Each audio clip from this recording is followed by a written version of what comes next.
ਸਤਿ ਸ਼੍ਰੀ ਅਕਾਲ ਪਿਆਰੇ ਵਿਦਿਆਰਥੀਓ, ਸਵਾਗਤ ਹੈ ਅੱਜ ਦੀ ਵੀਡੀਓ ਦੇ ਵਿੱਚ।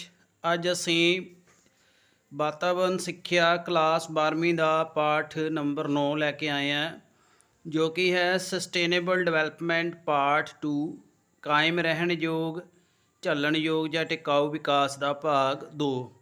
ਸੋ ਇਹਦੇ ਅੱਜ ਪ੍ਰਸ਼ਨ ਉੱਤਰ ਤੁਹਾਨੂੰ ਮੈਂ ਇਸ ਗਾਈਡ ਤੋਂ ਕਰਵਾਵਾਂਗਾ। ਪਹਿਲਾ ਸਾਡੇ ਕੋਲ ਪ੍ਰਸ਼ਨ ਹੈ ਜੀ, ਸਾਰੇ ਵਿਕਾਸ ਪ੍ਰੋਗਰਾਮਾਂ ਵਿੱਚ ਚਿੰਤਾ ਦੇ ਵਿਸ਼ੇ ਦਾ ਕੇਂਦਰ ਕਿਹੜਾ ਹੋਣਾ ਚਾਹੀਦਾ ਹੈ? ਸਾਰੇ ਵਿਕਾਸੀ ਪ੍ਰੋਗਰਾਮਾਂ ਲਈ ਮਨੁੱਖ ਜਾਤੀ ਦੀ ਸਿਹਤ ਚਿੰਤਾ ਦਾ ਕੇਂਦਰ ਹੈ।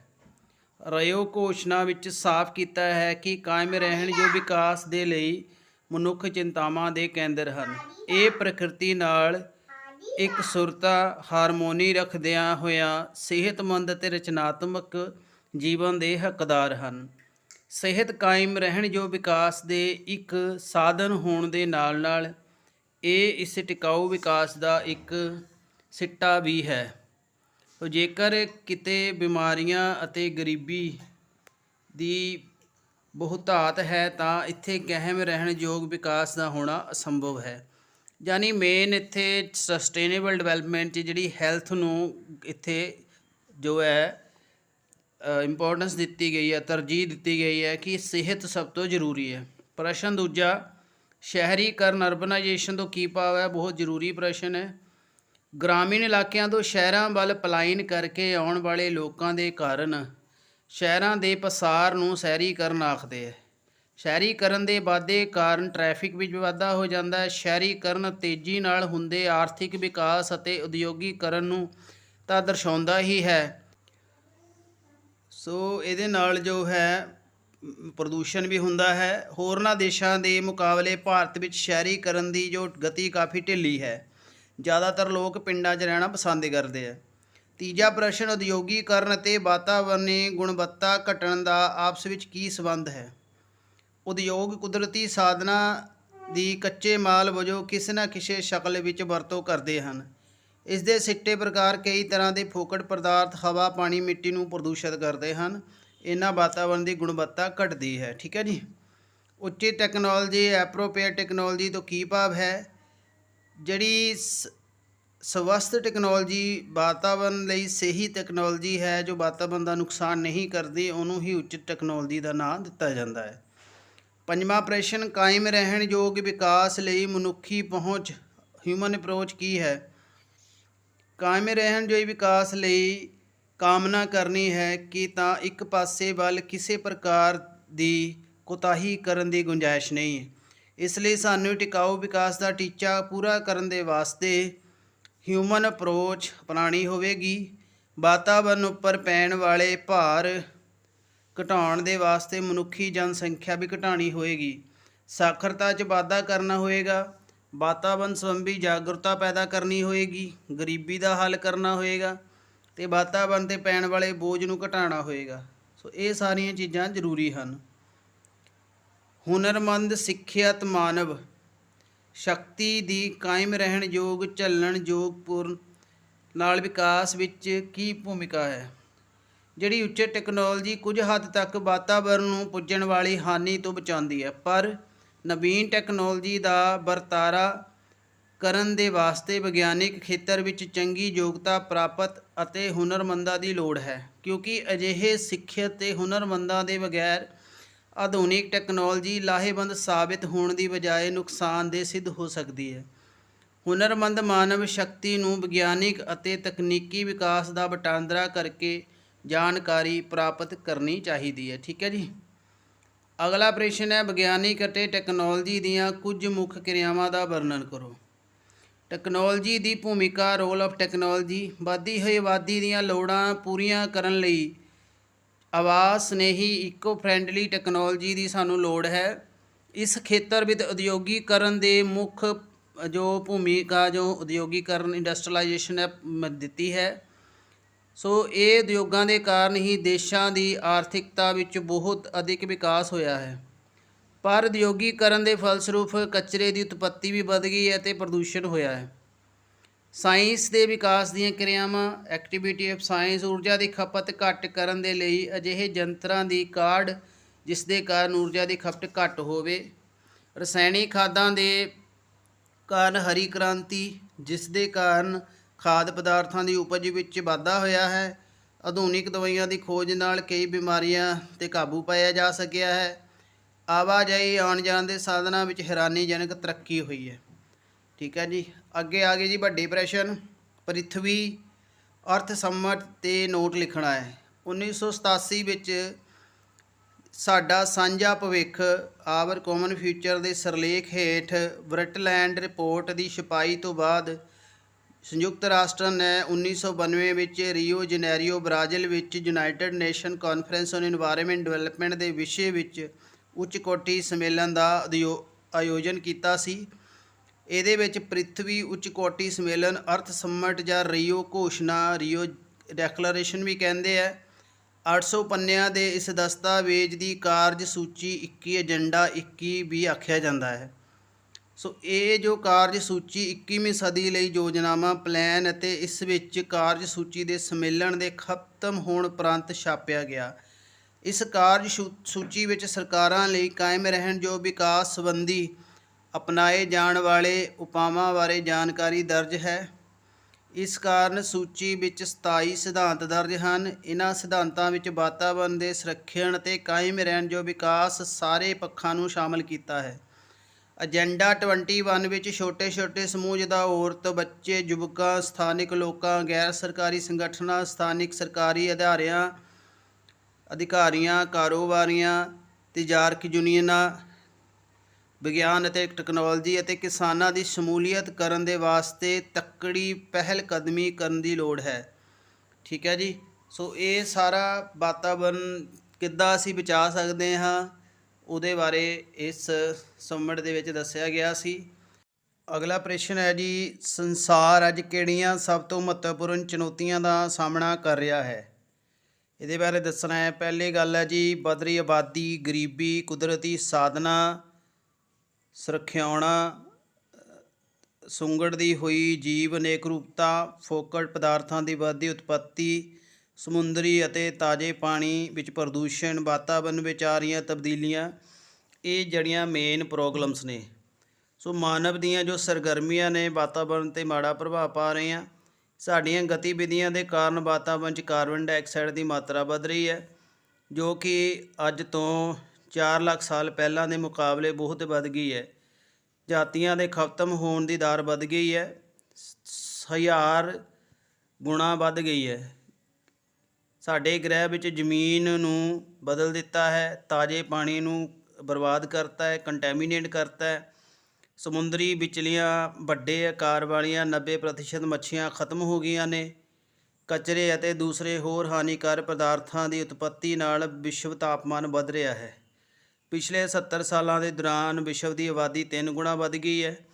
2050 ਵਿੱਚ ਜਨਸੰਖਿਆ 9 ਬਿਲੀਅਨ ਤੱਕ ਪਹੁੰਚ ਜਾਏਗੀ। ਆਰਥਿਕ ਪ੍ਰਗਤੀ ਦੇ ਕਾਰਨ ਬਹੁਤ ਸਾਰੇ ਲੋਕਾਂ ਦੇ ਜੀਵਨ ਪੱਧਰ 'ਚ ਸੁਧਾਰ ਤਾਂ ਆਇਆ ਹੈ, ਪਰ ਇਹ ਸਾਰਿਆਂ ਨਾਲ ਨਹੀਂ ਹੋਇਆ। ਲਗਭਗ 3 ਬਿਲੀਅਨ ਲੋਕ ਗਰੀਬੀ ਦੀ ਹਾਲਤ ਵਿੱਚ ਗੁਜ਼ਾਰਾ ਕਰ ਰਹੇ ਨੇ। ਅੱਗੇ ਹੈ ਜੀ, ਕਾਇਮ ਰਹਿਣ ਯੋਗ ਵਿਕਾਸ ਲਈ ਭਾਰਤ ਅੱਜ ਕੱਲ੍ਹ ਕਿਹੜੀਆਂ ਸਮਾਜਿਕ ਚੁਣੌਤੀਆਂ ਦਾ ਸਾਹਮਣਾ ਕਰ ਰਿਹਾ ਹੈ? ਸਾਡੇ ਲਈ ਜਿਹੜੀਆਂ ਚੁਣੌਤੀਆਂ ਆ ਰਹੀਆਂ ਨੇ, ਪਹਿਲੀ ਸਾਡੀ ਆਬਾਦੀ, ਜਨਸੰਖਿਆ ਹੈ। ਸਾਨੂੰ ਪਤਾ ਹੈ ਕਿ 2040 ਤੱਕ ਜਿਹੜੀ ਆਬਾਦੀ ਪੱਖੋਂ ਭਾਰਤ ਚੀਨ ਨੂੰ ਪਿੱਛੇ ਛੱਡ ਜਾਏਗਾ। ਭਾਰਤ ਦੀ ਆਬਾਦੀ ਜੋ ਹੈ 1951 ਵਿੱਚ 361 ਮਿਲੀਅਨ ਸੀ, ਹੁਣ ਇਹ ਕਾਫੀ ਵੱਧ ਗਈ ਹੈ। ਅਤੇ ਵਿਸ਼ਵ ਵਿੱਚ ਹਰ 6ਵਾਂ ਆਦਮੀ ਭਾਰਤੀ ਹੈ। ਭਾਰਤ ਦਾ ਲੈਂਡ ਮਾਸ ਵਿਸ਼ਵ ਦੇ ਪੂੰਜੀ ਦੇ ਹਿਸਾਬ ਨਾਲ 2.4 ਹੈ, ਯਾਨੀ 2.4% ਹਿੱਸਾ ਧਰਤੀ ਦਾ ਸਾਡੇ ਹਿੱਸੇ ਆਉਂਦਾ ਹੈ। ਇਸ ਲਈ ਭਾਰਤ ਦੀ ਆਬਾਦੀ 324 ਜੀ ਪ੍ਰਤੀ ਕਿਲੋਮੀਟਰ 2001 ਦੀ ਜਨਸੰਖਿਆ ਦੇ ਹਿਸਾਬ ਨਾਲ ਹੈ। ਇਸ ਲਈ ਜੋ ਹੈ ਭਾਰਤ ਦੇ ਖੇਤਰਫਲ 'ਤੇ ਦਬਾਅ ਹੈ। ਸਾਖਰਤਾ ਕਾਫੀ ਤਰ੍ਹਾਂ ਅਨਪੜ੍ਹਤਾ ਹੈ ਲੋਕਾਂ ਦੇ ਵਿੱਚ। ਔਰਤਾਂ ਦੀ ਸਾਖਰਤਾ ਦੇ ਕਾਰਨ ਉਪਜਾਇਕਤਾ, ਫਰਟੀਲਿਟੀ ਦੀ ਦਰ ਘਟ ਗਈ ਹੈ, ਜਿਸ ਦੇ ਕਾਰਨ ਆਬਾਦੀ ਵਿੱਚ ਹੋਣ ਵਾਲੇ ਵਾਧੇ ਦੀ ਦਰ 'ਚ ਕਮੀ ਆਈ ਹੈ, ਯਾਨੀ ਹੁਣ ਲੋਕ ਘੱਟ ਬੱਚੇ ਪੈਦਾ ਕਰ ਰਹੇ ਨੇ। ਸਮਝ ਆ ਗਈ ਹੈ। ਸਾਖਰਤਾ ਦੇ ਕਾਰਨ ਗਰੀਬੀ ਘਟ ਰਹੀ ਹੈ। ਪੜ੍ਹਿਆ ਲਿਖਿਆ ਨੂੰ ਕੰਮ ਕਰਨ ਅਤੇ ਕਮਾਈ ਕਰਨ ਦੇ ਉਪਲਬਧ ਮੌਕੇ ਦਿੱਤੇ ਜਾਂਦੇ ਹਨ। ਸਾਖਰਤ ਹੋਣ ਦੇ ਕਾਰਨ ਲੋਕ ਬਦਲਵੀਂ ਟੈਕਨੋਲੋਜੀ ਅਤੇ ਵਾਤਾਵਰਣ ਦੇ ਪ੍ਰਬੰਧ ਬਾਰੇ ਧਿਆਨ ਦੇਣ ਲੱਗ ਰਹੇ ਨੇ। ਸਾਖਰਤਾ ਦੇ ਕਾਰਨ ਲੋਕਾਂ ਵਿੱਚ ਪਾਣੀ, ਮਿੱਟੀ ਅਤੇ ਵਣਾਂ ਦੀ ਸੁਰੱਖਿਆ ਦੀ ਬਿਰਤੀ ਵੱਧ ਗਈ ਹੈ। ਪਾਵਰਟੀ ਗਰੀਬੀ ਭਾਰਤ ਵਿੱਚ ਜੋ ਹੈ ਗਰੀਬੀ ਦੀ ਚੁਣੌਤੀ ਕਾਫੀ ਪੁਰਾਣੀ ਹੈ। ਗਰੀਬ ਲੋਕਾਂ ਵੱਲੋਂ ਫੈਲਾਇਆ ਜਾਣ ਵਾਲਾ ਪ੍ਰਦੂਸ਼ਣ ਅਮੀਰ ਲੋਕਾਂ 'ਚੋਂ ਫੈਲਾਏ ਜਾਣੇ ਪ੍ਰਦੂਸ਼ਣ ਤੋਂ ਅਲੱਗ ਤਰ੍ਹਾਂ ਦਾ ਹੁੰਦਾ ਹੈ। ਆਪਣੀਆਂ ਲੋੜਾਂ ਦੇ ਵਾਸਤੇ ਗਰੀਬ ਲੋਕਾਂ ਦੀ ਜ਼ਿਆਦਾਤਰ ਨਿਰਭਰਤਾ ਵਾਤਾਵਰਣ ਉੱਤੇ ਹੈ। ਵਾਤਾਵਰਣ ਦਾ ਪਤਨ ਹੋਣ ਨਾਲ ਇਹਨਾਂ ਲੋਕਾਂ ਦੇ ਜੀਵਨ ਨਿਰਵਾਹ 'ਤੇ ਮਾੜਾ ਅਸਰ ਪੈਂਦਾ ਹੈ। ਇਸ ਦੇ ਕਾਰਨ ਇਹ ਲੋਕ ਵਾਤਾਵਰਣ ਦੇ ਪਤਨ ਦੇ ਸ਼ਿਕਾਰ ਏਜੰਟਾਂ ਵਜੋਂ ਹੀ ਬਣ ਗਏ ਹਨ, ਕਿਉਂਕਿ ਇਹਨਾਂ ਨੂੰ ਜਿਉਂਦੇ ਰਹਿਣ ਲਈ ਵਾਤਾਵਰਣ ਦੀ ਲੋੜ ਪੈਂਦੀ ਹੈ। ਠੀਕ ਹੈ ਜੀ। ਸੋ ਇਹ ਚੁਣੌਤੀਆਂ ਜੋ ਭਾਰਤ ਸਾਹਮਣਾ ਕਰ ਰਿਹਾ। ਅਗਲਾ ਪ੍ਰਸ਼ਨ ਹੈ ਜੀ, ਕਾਇਮ ਰਹਿਣ ਲਈ ਜਿਹੜੀ ਪ੍ਰਬੰਧ ਹੈ ਵਿਕਾਸ ਦਾ, ਰਾਜਨੀਤਿਕ ਇੱਛਾ ਪੋਲੀਟੀਕਲ ਵਿਲ ਕਿਵੇਂ ਆਧਾਰ ਕੰਮ ਕਰ ਸਕਦੀ ਹੈ। ਦੁਨੀਆ ਭਰ ਦੇ ਸਾਰੇ ਦੇਸ਼ਾਂ ਵਿੱਚ ਵਿਸ਼ੇਸ਼ ਕਰਕੇ ਵਿਕਾਸ ਕਰ ਰਹੇ ਦੇਸ਼ਾਂ ਲਈ ਰਾਜਨੀਤਿਕ ਅਤੇ ਪ੍ਰਬੰਧਕੀ ਇੱਛਾ ਜੋ ਹੈ ਇੱਕ ਕਿਸਮ ਦੀ ਵੰਗਾਰ ਹੈ।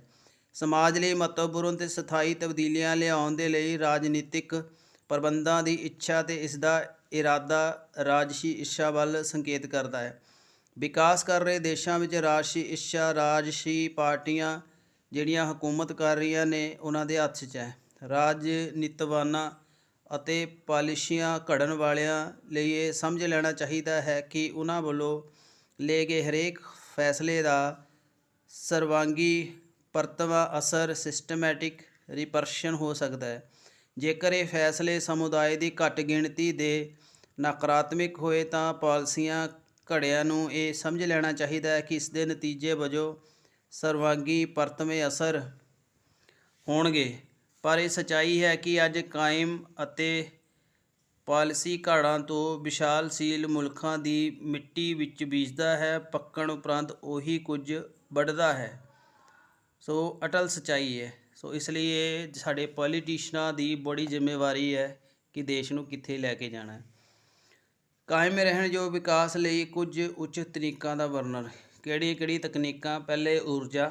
ਸੋਲਰ ਸੈੱਲ ਜੋ ਹੈ, ਵਾਯੂ ਸ਼ਕਤੀ ਜਾਂ ਮਾਈਕਰੋ ਹਾਈਡਰੋ ਪ੍ਰੋਜੈਕਟ। ਬੈਕਟੀਰੀਆ ਜਮ੍ਹਾਂ ਕੀਤੀ ਹੋਈ ਊਰਜਾ ਤੋਂ ਵਰਤੋਂ ਊਰਜਾ ਦੀ ਪ੍ਰਾਪਤੀ ਕੀਤੀ ਜਾ ਸਕਦੀ ਹੈ। ਬਾਇਓ ਇਥੇਨੋਲ, ਬਾਇਓ ਡੀਜ਼ਲ ਅਤੇ ਬਨਸਪਤੀ ਤੇਲ। ਵਿਸ਼ੇਸ਼ ਕਰਕੇ ਇਹਨਾਂ ਖੇਤਰਾਂ ਵਿੱਚ ਜਿੱਥੇ ਕਿ ਬਨਸਪਤੀ ਤੇਲ ਆਸਾਨੀ ਨਾਲ ਉਪਲਬਧ ਹੋਣ ਦੇ ਨਾਲ ਨਾਲ ਸਸਤਾ ਵੀ ਹੈ, ਦੀ ਵਰਤੋਂ ਪਥਰਾਟ ਇੰਜਣਾਂ ਦੀ ਥਾਂ ਆਸਾਨੀ ਨਾਲ ਕੀਤੀ ਜਾ ਸਕਦੀ ਹੈ।